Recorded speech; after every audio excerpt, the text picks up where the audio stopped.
Hello everyone, आज हम करेंगे क्लास 6 का चैप्टर 16। ये लास्ट चैप्टर है हमारा, जिसका नाम है कचरा संग्रहण एवं निपटान। नाउ इस चैप्टर में हम पढ़ने वाले हैं अपशिष्ट, कचरा, भराव क्षेत्र, कंपोस्ट, वर्मी कंपोस्ट, पुनः चक्रण। तो सबसे पहले कचरे का निपटान की अगर हम बात करें तो हमारे घरों में, हमारे आसपास बहुत सारे अपशिष्ट जो पदार्थ होते हैं, यानी कि जो यूज के नहीं होते हैं दोबारा से, वो पदार्थ हम क्या करते हैं, उन्हें कचरे में फेंक देते हैं। अब ये कचरा बहुत बड़ी मात्रा में इकट्ठा हो जाता है, एकत्र हो जाता है। तो सफाई कर्मी क्या करते हैं, उस कूड़े को एकत्र करके ट्रकों द्वारा निचले खुले क्षेत्रों, जहाँ गहरे गड्ढे होते हैं, गड्ढों में ले जाते हैं, और इन खुले क्षेत्रों को ही हम भराव क्षेत्र बोलते हैं। वहां क्या होता है, वहां कचरे के उस भाग को जिसका पुनः उपयोग किया जा सकता है, उसी रूप में उपयोग ना किए जा सकने वाले कचरे से पृथक करते हैं। यानी कि जो उपयोग हो सकते हैं दोबारा से उन्हें अलग करते हैं, और जिनका उपयोग दोबारा कभी नहीं हो सकता है उन्हें अलग कर देते हैं। तो ये देखिए भराव क्षेत्र होता है, ये बड़े बड़े गड्ढे होते हैं, यहाँ पर यहाँ कचरा फेंका जाता है और उन्हें अलग किया जाता है। नाउ कुछ ऐसे कचरे होते हैं जो दोबारा से यूज हो सकते हैं। तो जैसे कि रसोई घर का जो कचरा होता है, जो फल के छिक्कल वगैरह होते हैं, सब्जियों के छिक्कल, वो सब कैसे होते हैं, वो कचरा जो मिट्टी है उसमें पूर्णतः विगलित हो जाते हैं, यानी कि उसमें घुल जाते हैं अच्छे से मिट्टी में, और उसमें कोई दुर्गंध भी नहीं आती है। अब जब वो अच्छे से विगलित हो जाते हैं और दुर्गंध नहीं आती है, तो इसका मतलब है कि वहां पर क्या तैयार हो गया है, खाद तैयार हो गया है, जो हमें पौधों को उगाने के लिए हमें महत्वपूर्ण होता है। इसके अलावा उसमें बहुत सारे पोषक तत्व भी होते हैं। इसके अलावा ये जो खाद है वो पौधों के लिए आवश्यक है, जो फसलें होती हैं वहाँ काम आता है, और कचरे का सही यूज भी हो जाता है हमारा। तो जैसे कि हमने हमने देखा कि कैसे जो कुछ कचरा है, यानी कि जो ऐसा कचरा है जो विगलित हो जाता है, कुछ ऐसा कचरा भी है जो विगलित नहीं हो जाता, जैसे प्लास्टिक है और टीन की कुछ सामान होते हैं, बॉटल होती हैं, ये सारी चीजें विगलित नहीं होती हैं। नाउ तो कुछ पदार्थों के विगलित और खाद में परिवर्तित होने की प्रक्रिया को कंपोस्टिंग कहते हैं। यानी कि कंपोस्टिंग क्या है, कंपोस्टिंग का मतलब है कि ऐसे पदार्थ जो मिट्टी में विगलित हो जाते हैं पूरी तरह, तो उन्हें खाद में परिवर्तित करना कंपोस्टिंग होती है। नेक्स्ट है, कुछ शहरों तथा नगरों में नगर पालिकाएं दो प्रकार के कचरे को एकत्र करने के लिए दो पृथक कूड़ेदान बनाती है। जैसे कि नीला कूड़ेदान नीले रंग का होता है, एक हरे रंग का होता है। नीले रंग के हम प्लास्टिक जैसी चीजें डालते हैं, धातु या कांच जैसी। इसके अलावा जो हरे रंग का कूड़ेदान होता है वो विगलित होने वाली चीजों से भरा रहता है, जैसे कि रसोई घर का कूड़ा या पत्तियां, जंतु के कुछ अपशिष्ट होते हैं, वो सब। तो कभी कभी आपने देखा होगा कि कैसे सड़क के किनारे जो सूखी पत्तियों का जो कचरा होता है उसका ढेर लगा होता है। इसके अलावा खेतों में सूखी पत्तियों का अपशिष्ट जो होता है वो सब उसका ढेर लगा होता है, और उसे जला देते हैं। तो इन्हें जलाने पर स्वास्थ्य के लिए हानिकारक गैसें और धुआं उत्पन्न होता है। हमें इस पद्धति को समाप्त करना चाहिए। तो इसका हम उपयोग कंपोस्टिंग में कर सकते हैं। ये देखिए धुआं जल रहा है, ये आग लगी हुई है पत्तियों में, और इसका जो धुआं है ये बहुत हानिकारक होता है हमारी सेहत के लिए। तो इसे हम कंपोस्टिंग में तब्दील कर सकते हैं। वर्मी कंपोस्टिंग क्या होती है, तो जैसा कि हमें पता है कि जो कंपोस्टिंग होती है वो खाद बनाने की प्रक्रिया। अब वर्मी कंपोस्टिंग क्या है, तो जो वर्म होते हैं, वर्म से जब कंपोस्ट बनाया जाता है, यानी कि खाद बनाया जाता है, तो वर्मी कंपोस्टिंग होता है। यानी कि जो केंचुए से कंपोस्ट किया जाता है, केंचुए से खाद बनाने की प्रक्रिया वर्मी कंपोस्टिंग कहलाती है।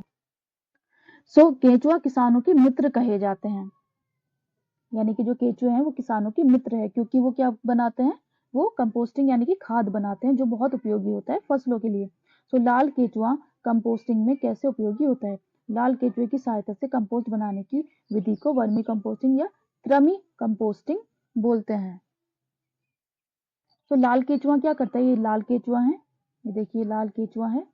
ये क्या करता है, जो हमारा रसोई घर का जो कूड़ा होता है, यानी कि जो अपशिष्ट पदार्थ होते हैं जो विगलित हो सकते हैं, उनको खाता है, और खाने के बाद उसका पोला बना देता है मिट्टी में। ये देखिए ये पोला बना देता है, और ये क्या होता है, ये ही हमारा कंपोस्ट होता है, ये वर्मी कंपोस्टिंग है। तो केंचुए के जरिए जो खाद बनाया जाता है वो वर्मी कंपोस्टिंग कहलाती है। तो ये जो पोला है, जो मिट्टी का पोला बन गया, यानी कि उसने खा करके जो निकाला हुआ है वो पोला है मिट्टी का, और यही यूज होता है खाद में। नाउ प्लास्टिक के अति उपयोग को निम्नतम या न्यूनतम करने के लिए हमें क्या क्या करना चाहिए। सबसे पहले हम प्लास्टिक की जो थैलियां हैं उनको कम से कम उपयोग करना चाहिए, जहां भी संभव हो बिना किन्हीं दुष्प्रभावों के हम इन थैलियों का पुनः उपयोग करें। सेकंड है दुकानदारों से कागज के थैले उपयोग करने का आग्रह करें, यानी कि कागज के थैलों का यूज करें। खरीदारी के लिए बाजार जाते समय घर से कपड़े या जूट का थैला लेकर जाएं। नेक्स्ट है हम खाद्य पदार्थों के संग्रहण के लिए प्लास्टिक के थैले का उपयोग ना करें, यानी कि खाने पीने की चीजें प्लास्टिक की थैलियों में नहीं रखनी चाहिए। फोर्थ है हम उपयोग के पश्चात प्लास्टिक की थैलियों को इधर उधर ना फेंकें। फिफ्थ है हम प्लास्टिक की थैलियों तथा अन्य प्लास्टिक की वस्तुओं को कभी भी ना जलाएं। सिक्स है हम कचरे को प्लास्टिक की थैलियों में ना भरें और बाहर ना फेंकें। हम वर्मी कंपोस्टिंग का उपयोग कर रसोई के अपशिष्ट का विवेकपूर्ण निपटान कर सकते हैं, यानी कि जो हमारे रसोई का कचरा है उससे हम वर्मी कंपोस्टिंग तैयार कर सकते हैं। हम कागज को पुनः चक्रित कर सकते हैं।